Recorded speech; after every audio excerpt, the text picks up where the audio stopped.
Good evening, and welcome to Suffering in Silence with Minister Tia on Luv Bay Afrobeat Music Talk Radio. We're here with you every Friday evening at 7 p.m. Eastern. Luv Bay family, we are rising out of the ashes together. Our topic on tonight, Sexual Assault Nurse Examiners, S.A.N.E. We have with us our co-host, Bob Wood, and our guest for the evening is Allison Denman, M.S., R.N., S.A.N.E., Clinical Director, Forensic Nurse Manager of the Philadelphia Sexual Assault Response Center. Listeners, if you have questions or comments for our guest or co-host, you can email us at sufferinginsilencedv@gmail.com. Also, if you have some resources that you would like to share with us on a national or local level from your country, your community, your local organizations, or your faith community, you can also email us at sufferinginsilencedv@gmail.com. With that, Bob, if you would greet our listeners on the evening. Yeah, good evening. Again, I'm always honored and a pleasure to be here. Thank you for having me here. My name is Bob Wood. I'm the Title IX coordinator for Blended Mercy University. And I am so very happy to have Ms. Denman with us this evening. She's a good friend. We've done a lot of work together, and I'm going to take a step back, be quiet, and turn it over to Ms. Denman to introduce herself and take control. Sure. Hi, everybody. First, I want to say hi to all of my students at Rosemont College and at Drexel University, all my friends at Gwynedd. Hello. My name is Allison, as previously mentioned. I'm the Clinical Director and Forensic Nurse Manager with the Philadelphia Sexual Assault Response Center. And I think, honestly, I kind of want to ask a question first before I launch off and start talking about forensic nursing. When we educate about critical aspects of victim and survivor support and care, we do this from a trauma-informed place. And not being informed is very different than being ignorant. So I just want to say first that if this is any new information to anybody today and you've walked this path, please, I am imploring you that this is not something that I'm saying to make any survivors feel guilty about the care that they did or did not receive, but rather we're here to raise awareness and hopefully bring some understanding to this necessary aspect of care to embolden and empower future survivors, of course. So I want to ask Minister Tia and Bob first. Do you two know what a forensic nurse is? Well, I have to be honest. When you use the word forensic, I always think of forensic examiners. And when I think of forensic examiners, I think of autopsies and death and things like that. The only other area I think of forensic is forensic accounting. When you need a forensic accountant to go, tooth and comb through your finances and figure out what's what, looking for, hidden accounts off the coast. Well, that's what I think definitely, of. Definitely don't get paid like a forensic accountant, nor do I do that. But I will say that forensic nursing can include aspects of what I'll call decedent care, which can be autopsy for just typical community investigation or criminal investigation. But today I'm going to talk about the forensic nurses that take care of our living survivors. So our sexual assault nurse examiners who specifically take care of survivors who have suffered some nature of acute sexual assault. Primarily that would be penetrative intercourse by force or rape. Depending on where you are, that definition might be very different. Depending if you're in the United States, and your state in particular is a state that dictates the severity of the crime by the different elements of injury, for example. Knowing your local statutory language of how sexual assault and rape is defined is going to be very indicative of the nature of support services that are then going to be offered in your community. So just as much as we want to depend on public safety measures such as law enforcement, the criminal law representation by our district attorneys or our criminal attorneys and civil attorneys, our advocates and our counselors, a lot of folks don't know that another very intrinsic part of the survivor's path, depending on where you are and what resources are available to your community, would be a forensic nurse examiner who specializes in sexual assault care. So I will say that even though there are the statutory definitions of what the law says sexual assault is or what rape could be, I know from doing these examinations myself for several years now, as well as having the immense privilege to work with expert colleagues, fellow forensic nurses in the community as well, and knowing the experiences of their patients and what they've gone through. There are so many different ways to be affected by sexual assault, despite any singular language that would otherwise attempt to define it in plain speak. So just as there are so many different ways to love somebody in a crime that is centric around power and control, there are just that many different ways to hurt somebody. And one of the things that we've identified across the country, but especially with my local colleagues, is understanding that an expert trauma-informed approach in the medical setting to acutely respond to that survivor's medical needs and support needs is going to make or break the, potentially the rest of their access to services, access to care, and overall their involvement in that pursuit of justice, whether that's by typical investigative and prosecutorial means or our alternate routes to justice. So I'll pause and see if either of you have questions or anything you'd like me to talk about next then. Allison, I know you and I both deal in the world of trauma-informed interview. I'm sure many of our listeners don't have an understanding of that. Would you like to speak? Can you speak about that a little bit, please? Sure. So trauma-informed language, whether we're using that between friends, between colleagues in a professional space, or between a professional and a client, such as a caregiver and a patient, we want to make sure that not only the setting where that communication is taking place is safe, but also the language that we're using is not only promoting safety, but also autonomy for all members involved in that dialogue. And what we're looking primarily to restore in that social encounter, first and foremost, is the building blocks to finding autonomy that had otherwise been taken away from that person.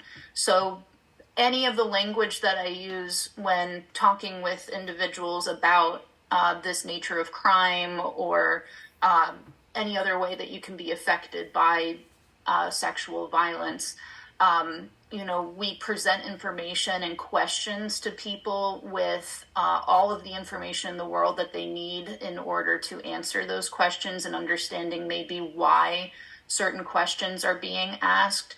We're using person-safe language that is also critically inclusive of all persons. And we're also making sure that all boundaries are being respected. So understanding that persons on both sides of the dialogue have an opportunity to opt for an egress that, I'm not comfortable with talking about this anymore, or I was okay with talking about this, but now I'm not, or I'm okay without talking about certain things, but not other things. Being able to empower that person to withhold their boundaries, especially following an incident where those boundaries were completely destroyed by another person, is so important. And again, whether that's just person-to-person dialogue or client-to-patient dialogue, we want to make sure that we're coming in from a place that is respectful first and foremost of that autonomy, of those boundaries, so that way we can work towards a common goal, which in this point is empowering the survivor in their path of recovery after being exploited in that nature. So, I'm sorry, Bob, you want to say something else? Yeah, right ahead. Yes, ma'am, go ahead. So thank you so much for what you just shared. I wanted to ask, as you work with a client, how does that move into, or can you describe how that translates into your work with the Philadelphia Police Department? and the importance of working together. Can you speak on that? Absolutely. So I will say that first and foremost, Philadelphia Police Department is not my employer. They are an essential community collaborator. So hello to the Special Victims Unit out there. It's Allison. How you doing? So we took the notion of trauma-informed care. Let's zoom back 14 years past into Philadelphia history, and the Philadelphia Police Department, the District Attorney's Office, Women Organized Against Rape, the Women's Law Project, lots of people in the community identified that the needs of sexual assault patients simply were not being met in the city of Philadelphia, which is in the Commonwealth of Pennsylvania, and by comparison to other East Coast cities, one of the most sexually violent cities in the world. So for just a scope to understand where I'm coming from, I personally oversee the clinic where we do the forensic rape examinations, where we can collect a rape kit if that is what the patient would like in their plan of care, and we can collect other forms of evidence I can also talk about. And we can also provide post-exposure prophylactic medication. And by that, I mean medication to help protect somebody's body from sexually transmitted illnesses. We can give them emergency contraception. We can give them a tetanus booster as needed. All of this care and evidence collection tailored onto the needs of the adult and older adolescent patient. Anybody under 16 in my neck of the woods falls under the care of CHOP and St. Christopher's Hospital. So the importance, though, of including that trauma-informed care aspect of, well, how does sexual assault nurse examination and evidence collection and medical care make a difference to the rest of the working system? Well, when the city and all the collaborators at large decided, like, hey, let's make a centralized entity where everybody knows where to send a victim of sexual assault for care and evidence collection. It's also going to be a great working relationship that's centric to easy accessibility by partners such as the District Attorney's Office and law enforcement to easily source those expert and fact witness testimony from the nurses themselves, where to find the evidence, all of that good stuff. And we're localized into this one building where the Special Victims Unit is with Philadelphia Police. Our clinic is located. The Philadelphia Children's Alliance is located for their chronic child abuse examinations. And we also have the Department of Human Services in this building. And the idea was to try to, again, from a trauma-informed space and being empathetic to the survivor, have as many resources co-located as possible, especially when we think of, even though the city of Philadelphia might be the geographically largest city in the world, it's very population dense. And with that, there comes a lot of different moving parts and entities as far as other community resources go. So we also have a community response network called the Philadelphia Sexual Assault Advisory Committee, where other individuals such as counseling and advocacy, emergency housing, drug and alcohol, lots of other community players can come in and be able to engage with one another and have dialogues about the critical needs of survivors in the city of Philadelphia. But one thing that we do also honor, especially in the notion of alternative routes to justice, is that the patients that I see might be patients who are not engaging with law enforcement at all. In our Commonwealth, there's a law that dictates that patients over the age of 18 or 18 years of age and older can be anonymous from reporting to law enforcement. Now, I clarify, I still have to know who you are in order to safely medicate you, provide a physical examination to you, all of that good kind of stuff. But based on the patient's overall consent, the patient has the right to dictate as an adult if they would like a full disclosure interview provided to law enforcement so that way their evidence can be tested and the investigation can proceed, or maybe they would like the respect of patients and they would like to wait to make a decision about whether or not they want their evidence tested. But in the meantime, the only person who would know who the patient is and any of the other identifying demographics of that individual would be myself or the other caretaker in our forensic team of nurses. So we do anonymous exams, or sometimes they're colloquially referred to as Jane Doe exams or John Doe exams.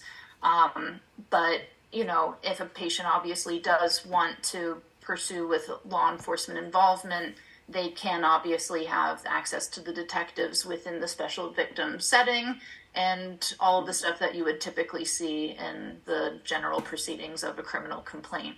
But our care is not exclusive to a police report, and the accessibility as far as providing a photo ID, insurance, anything like that, we don't screen for. So ideally, somebody could come to me and say, I'm President George Washington. And I'd be like, well, Mr. President, I'm sorry that you're here today, but how can I help you?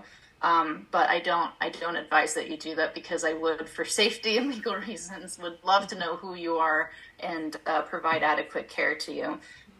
So that's really kind of the short of it, of trauma-informed care and our relationship otherwise. We are collaborative with a lot of these other resources, but we are not exclusive to the involvement or willingness of the patient to be involved with those resources. Okay.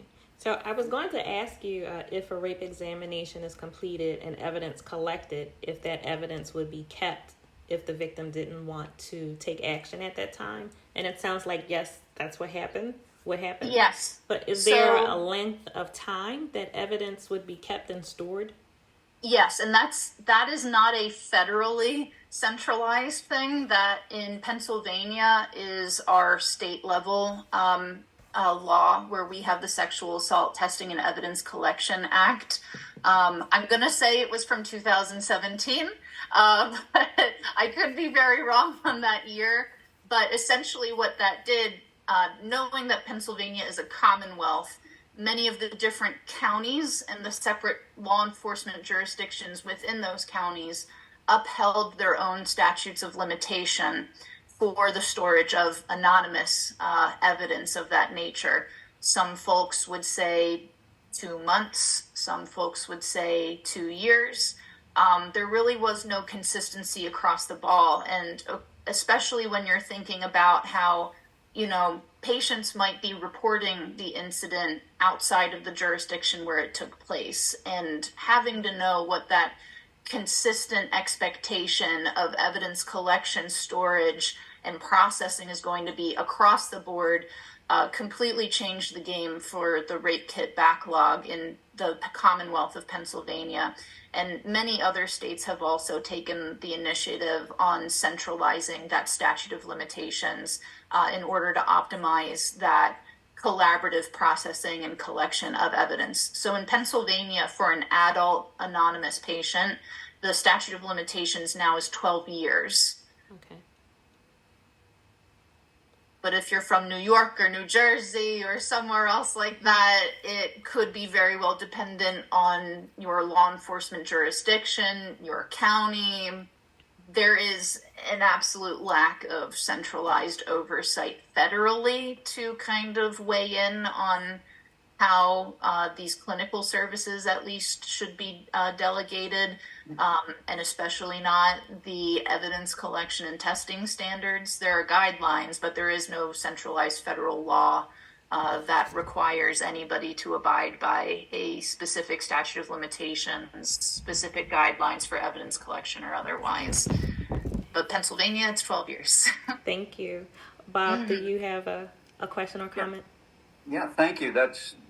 Thank you for all that clarity. I'm sure a lot of people don't know.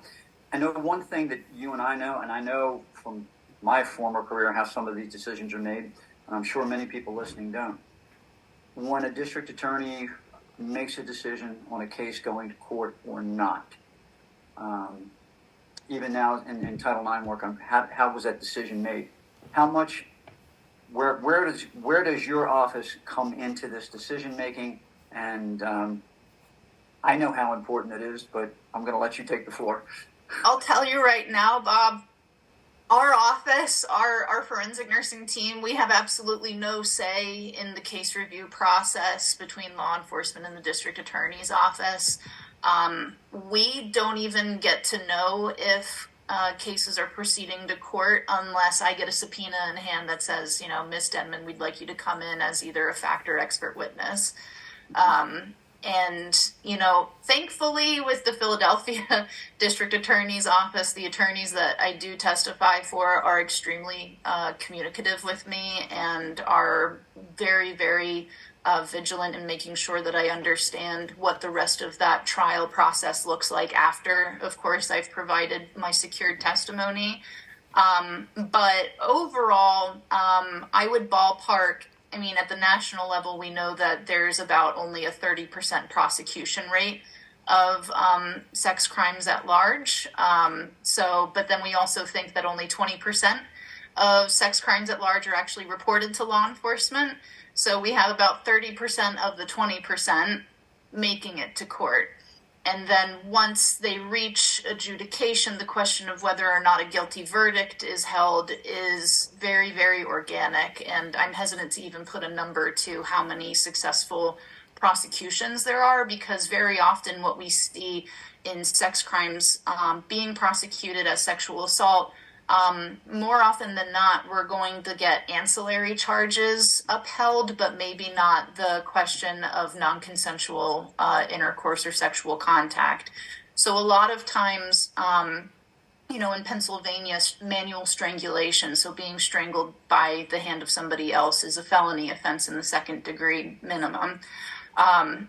Very often I'll see the strangulation offense upheld in the court of law, where we have a lot of clinical data that can support, yes, this person suffered acute traumatic brain injury related to the strangulation committed by an offending party.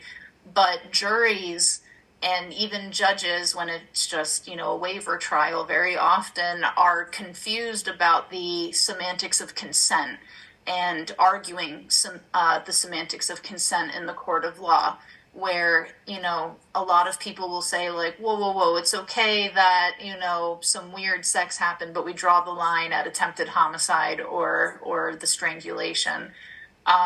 So one of the things that I see really often in the court of law, as far as cross-examination and the use of forensic nursing testimony in prosecution, very often the questioning is, of course, focused in on incident of injury.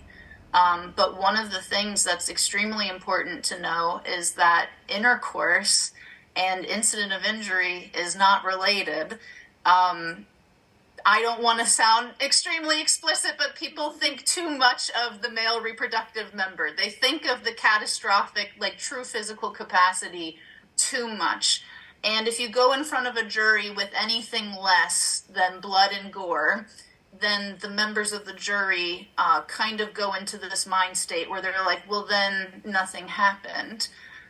And one of the things that contemporarily I've had to do as an expert in my field is actually educate prosecutors on reproductive anatomy and understanding that injury does not happen all the time. There's physiological responses of the body that protects us from injury, but also understanding from an inclusive standpoint of all bodies, when is it that we are likely to see injury? But the other thing too is the flip side of that is that people can engage in consensual intercourse that does produce injury. But the question in that is the argument of consent. So juries and courts love things that you can see. They hate looking at genitalia. They don't want to see the pictures. They don't want to see any of that. They want to read, or they want to hear you read out loud, how bad did it hurt this person? And the expectation of how much harm is the baseline to be acceptable for somebody else to commit, yes, I understand that this is a crime, is disgusting. Where otherwise, what the true expectation is, the semantics of consent is attorney to attorney, character witness to character witness. But when we're looking at the clinical evidence, the evidence of somebody else's DNA being inside of somebody else's body, point blank, boom, period, you've got it. We proved that more or less intercourse of some nature happened. Now the question is the consent, with or without the injury. But a lot of people at large, just from an illiteracy from basic reproductive health and not understanding how the human body works, and these are body parts that many people have and share on a regular basis. I mean, they have whole families with them sometimes. It's alarming to understand that the expectation of severe, graphic, violent injury to be the baseline in order for somebody to be believable as a witness, as a survivor, is insane. Because the question then is, how much violence is okay, where we already have the violence of boundaries being broken and autonomy being stolen. That's violent in itself. But then when it translates to the body of crime being literally a human body, a living human body, if that person is fortunate enough to survive the encounter, which we're seeing in Philadelphia is an increasingly alarmingly violent encounter resulting often in homicide. The question is, where do we draw the line before it turns into potential homicide, before somebody is irreparably mutilated in a physical way? And it just starts with basic education. Yeah. Well, you said one of our key words, boundaries. Yay! And I don't want to oversimplify my thought, but I just do not understand why there is such an issue or a problem with understanding consent. I either say yes or I say no. That's it. And I should not have to be bloodied and broken in order for you to believe that I did not give my consent. I just don't understand why it's so hard to believe. Exactly. And I believe that that's part of the issue of why victims and survivors don't come forward, because they may not have the physical bruises or scars, the appearance of what the general public may believe a victim or survivor should look like.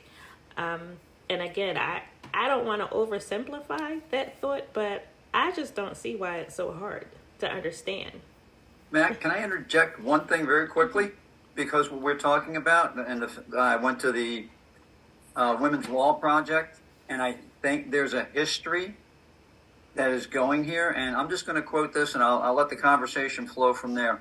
The Women's Law Project went into the FBI's UCR, Uniform Crime Reporting Manual, and sexual assault, rape had not been updated since 1927, and they were still operating under this definition: carnal knowledge of a female forcibly and against her will. BIP. 2 words, forcibly. And it's... Yeah, and it needs to be understood that forcibly can happen without leaving a bruise. Absolutely. Forcibly can happen without leaving damage that can be seen with the naked eye. And, this is something that you would think all clinicians, registered nurses, licensed practical nurses, physician assistants, nurse practitioners, physicians, so on and so forth. You'd think that folks across the board in their basic education would have an understanding of this, but they don't. I've worked with providers where I've been brought to their hospital, and the doc, like a medical doctor, stops me at the door and they say, "Allison, I'm so sorry. We brought you all the way out here to hang out with this chick. We're pretty sure she's fibbing, or at least she's confused, because I got her into a frog-legged position a little bit ago, and I didn't see no redness, no bruises, no scratching, no nothing. So I'm pretty sure she might have just been maybe inebriated at the time. Maybe she dreamt it, but I don't think anything happened."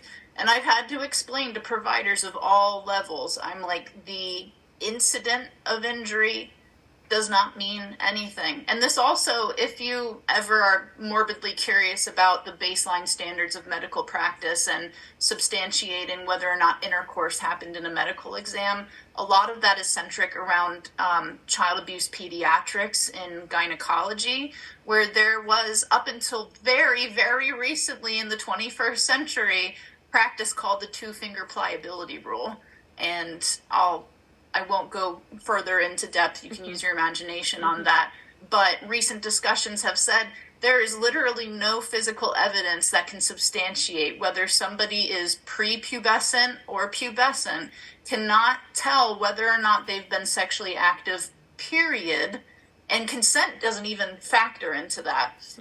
So when I think of our best practice standards, our evidence-based practices, like our hot phrase that we use in medicine, evidence-based practice, our evidence-based practice in forensic nurse examination is the discovery of that DNA. It has nothing to do with injuries or nothing.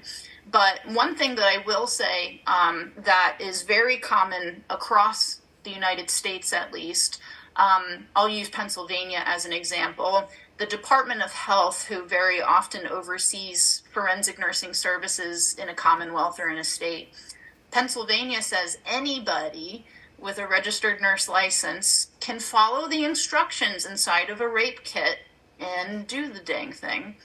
Now in Philadelphia, we operate by a different standard. The person who's doing this has to be, yes, a registered nurse licensed individual at a baseline, but they also have to have undergone expert level of forensic training.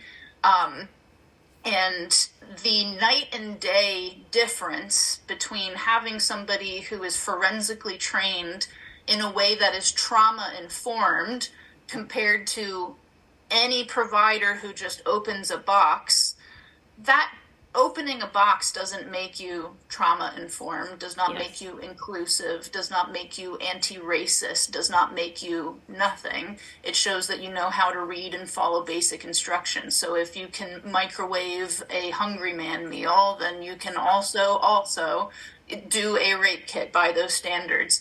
But the Department of Health, who says, and there's laws that accompany this, that emergency departments are obligated to provide this nature of care.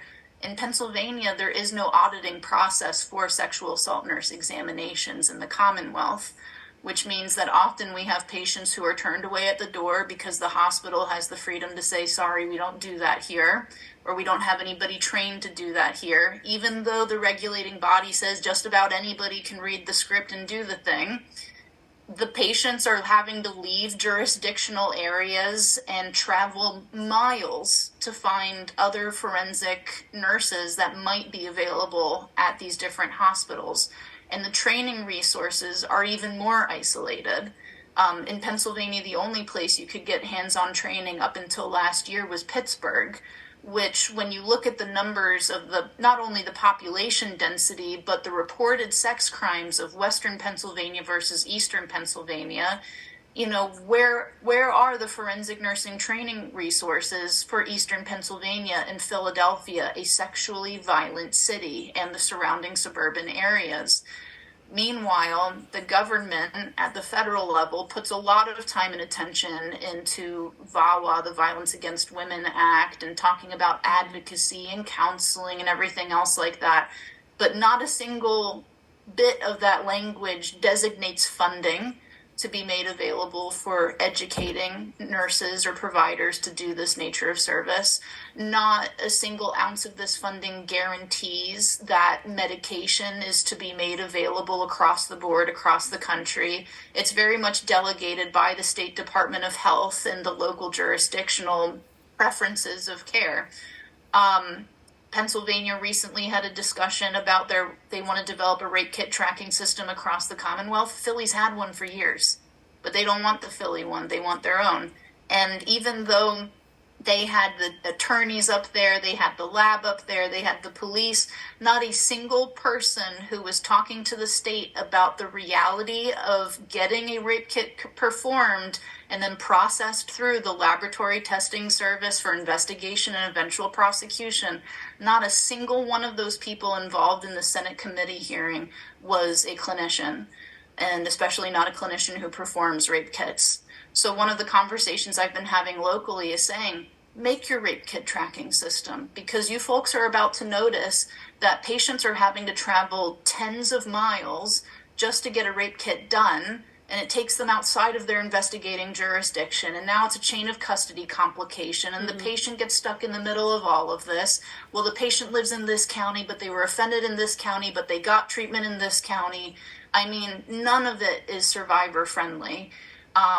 There are a couple counties that have really great resources, and I'm so proud to know the clinicians who collaborate those services, but there's so much work that has to be done to make sure that patients can go anywhere in their home counties, in the counties where they were hurt, and that they are going to have that access to not only evidence collection, but that legally required medication. Pennsylvania specifically says that we have to physically dispense this medication to folks, including HIV antiretroviral medication, a minimum 3-day dispense. And this is written into law. This isn't Allison's rules of, in a Disney World version of forensic nursing, this is what I would want on everybody's doorstep. This is Pennsylvania law inspired by federal recommendations of trauma-informed victim support. But when the Department of Health, who writes these regulations, isn't even auditing hospitals, when there's no funding streams available to even identify the necessity of developing training for clinicians to just know what they're doing, and then also the education for the community at large who utilizes these tools, I mean, we're doomed in pockets. In pockets there is light, but overall it's astonishing to see how much work has been done to get the general flavor out and about, but to put it into practice, it's nuts. And yeah, before I go on a tangent, I'll pause. Well, Luv Bay, we wanted to welcome you again to Suffering in Silence with Minister Tia on Luv Bay Afrobeat Music Talk Radio. We're here with you every Friday evening at 7 p.m. Eastern, with a replay on Tuesdays at 1 p.m. and 7 p.m. and also Thursday and Friday at 1 p.m. Eastern. Luv Bay, we are continuing to rise out of the ashes together. I want to share with you some resources, and then Bob, I'll go to you for a question or comment. First, we have the National Domestic Violence Hotline. Their website is thehotline.org. Their phone number is 1-800-799-7233. We have Rape, Abuse, and Incest National Network, also known as RAIN.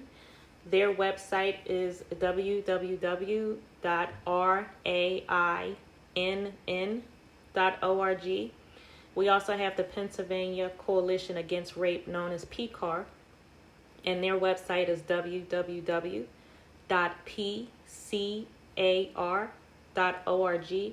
Their number is 1-888-772-7227.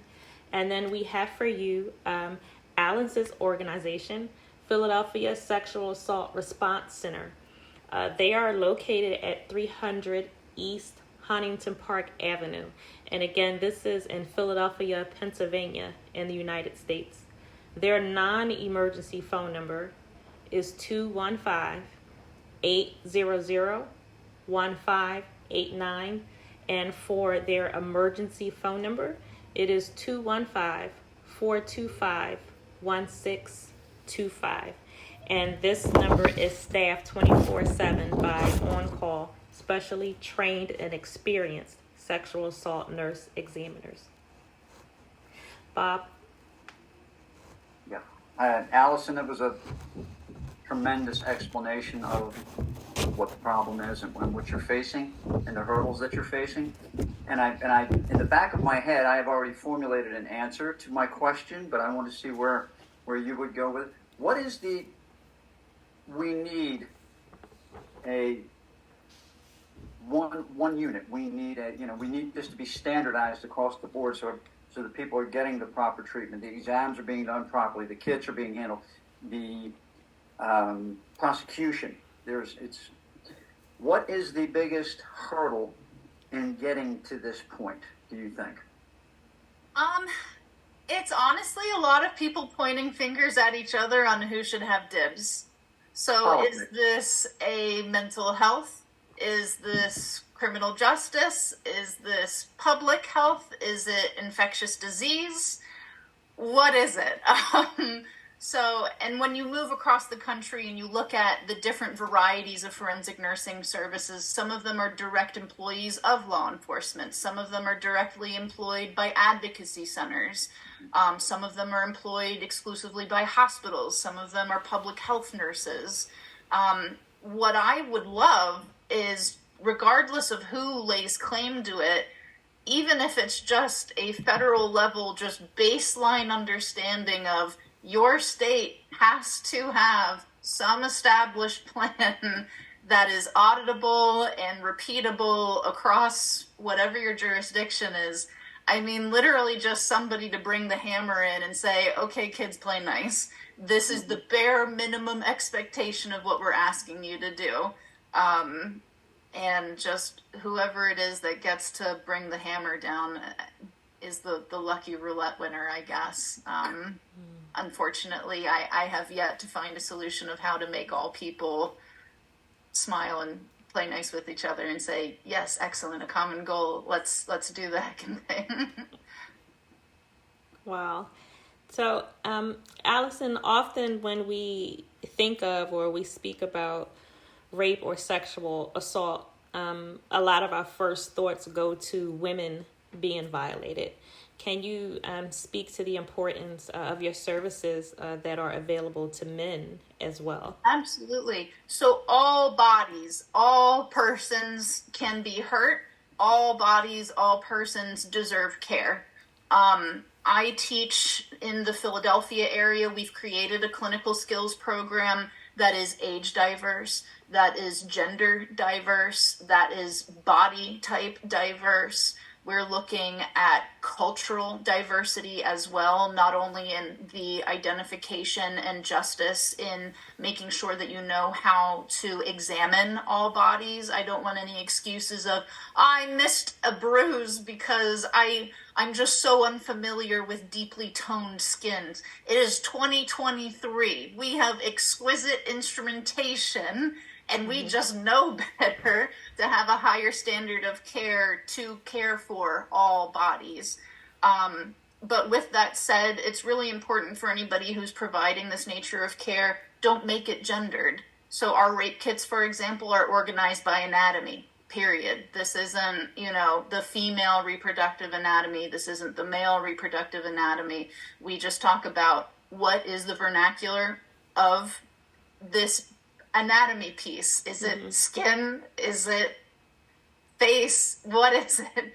And it has absolutely made a huge difference, especially when we're considering our brothers and sisters and everybody in between, our cousins who are non-gender conforming, when wanting to know that not only are they going to be represented in that clinical setting, but that evidence that is collected under those terms is going to be represented appropriately in the court of law in front of a jury of our quote-unquote peers. I guarantee you they're not going to look like you or me, but they're going to be there, and that's going to be their job, is dictating whether or not your complaint is valid.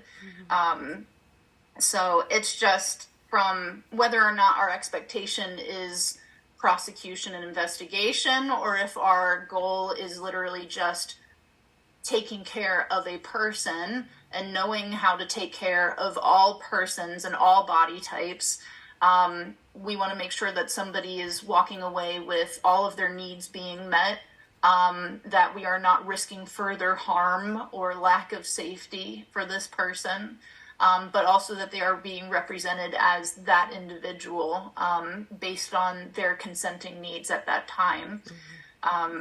That's all I can really say for that, is that there's no excuse to pretend that this is only something that affects our Lifetime movie network demographic of white women, white cisgendered heteronormative women. So as an educator, and you've you've spoken about teaching, training your students. Do you have or is there a course for expert forensic training that is available, or do you teach the prosecutors, the police department, the medical community, or when you're dealing with them, is that just a case by case basis when they happen to call you in on a case and they need your expert opinion? Is there a specific training for them? I'll start with clinicians for just like educating people on how to do a forensic examination. There are like the International Association of Forensic Nurses. They have didactic information that can teach providers on the didactic principles of how to do a forensic exam. Mm-hmm.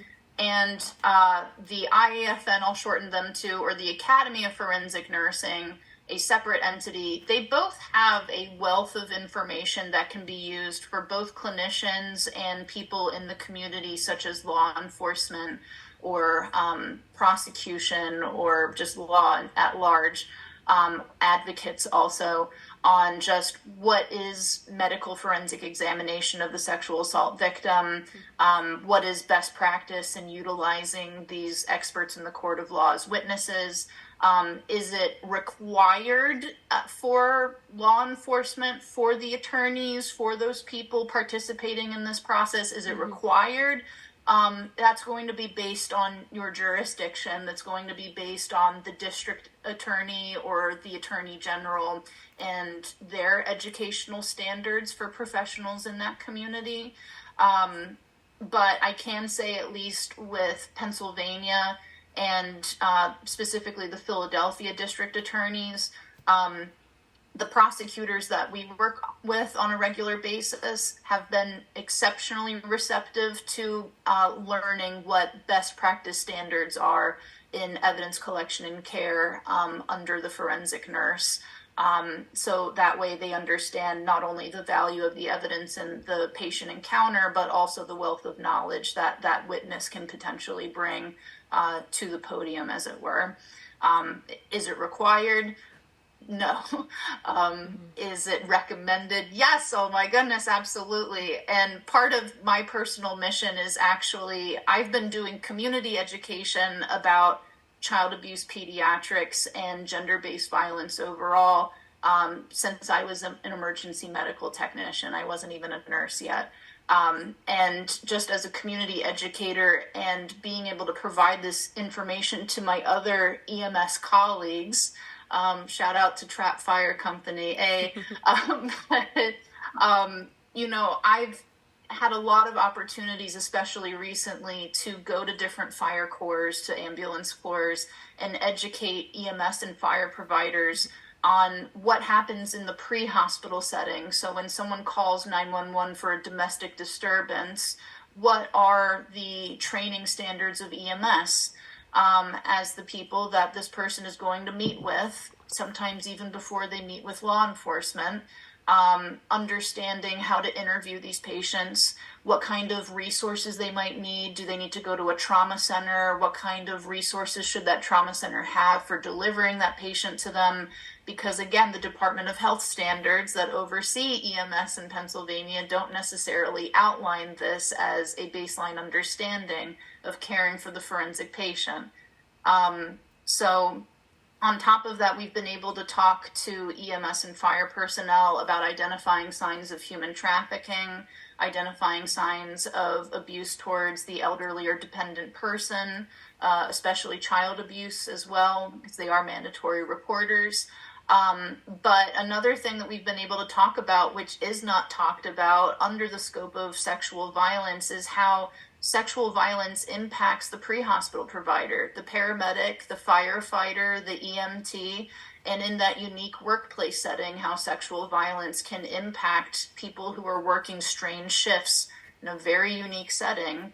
And I'm actually going to be speaking at a conference in Boston in a couple of weeks to campus-based EMS entities. And it's exceptionally important to connect with those EMS providers about sexual violence, not only for themselves as being trauma-informed providers in the community, but also recognizing the response requirements to these complaints are definitely those campus-based entities where we have campus-based sexual violence happening, and these kids are the ones who are responding to these complainants in the community. What the heck are you going to do when you get there? What does this person need? So that's been really great, and I am meeting up again with a couple other fire corps in the near future, not just in Philly, but as far as central Pennsylvania, to bring them this information, and I'll do it for free. So if any listeners out there work with a fire company or an ambulance corps, and you folks need evidence-based information on what to do when someone calls 911 for an ambulance after something like this happened, give me lunch and I'll give you the rest. I'll give you the rest of me. Well, Allison, with that being said, can you share your contact information, or should individuals reach out to the organization to reach you? So our organization, the phone number listed, yes. I would recommend using that so it goes to our common voicemail. But for my professional email, that's how I best keep track of staying in touch with folks. My email address is ALD376 at Drexel, that's DREXEL.edu. If you give me 48-hour window, I promise I'll get right back to you, whether that's questions about resources, questions about education for any level of community care provider or collaborator. I'm always happy to field those questions anytime and help folks out. Even if you're not from Pennsylvania, I'll do my best to point you in the right direction. Awesome. Thank you so much. Bob, do you have a question or comment?